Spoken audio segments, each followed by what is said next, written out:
როგორ შეამცირო თერმის კენჭების წარმოქმნის ალბათობა და თუ უკვე გაწუხებს, მაშინ როგორ შეამცირო მათი ზომები.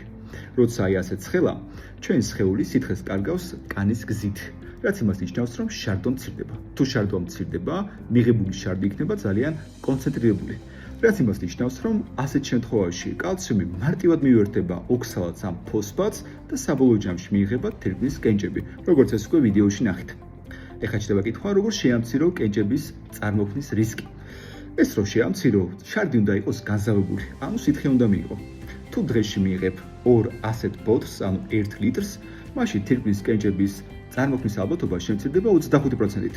თუ მიიღებ 4 ასეთ ბოთლს, მაშინ შემცირდება უკვე 50%-ით და თუ მიიღებ 5 და უფრო მეტს, მაშინ შემცირდება უკვე 60%-ით. გასწავლი მარტივ ხრიქსაც. როგორ გაზარდო ეს რიცხვი კიდევ უფრო მეტად?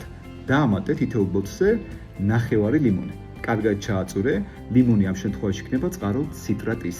ციტრატი ბოჭავს კალციუმს და არ აძლევს საშუალებას, რომ შევიდეს თქვათ რეაქციაში ამ ოქსალატთან, ამ ფოსფატთან და ასე ხელი შეეშლება კენჭების წარმოქმნის ალბათობას. ოღონდ აქვე გაითვალისწინე, თუ გაწუხებს გუძმარვა, ლიმონის დამატება კარგი იდეა არ არის. ამ შემთხვევაში უბრალოდ სითხე მიიღე. გაუზიარეს რჩევას სხვებსაც.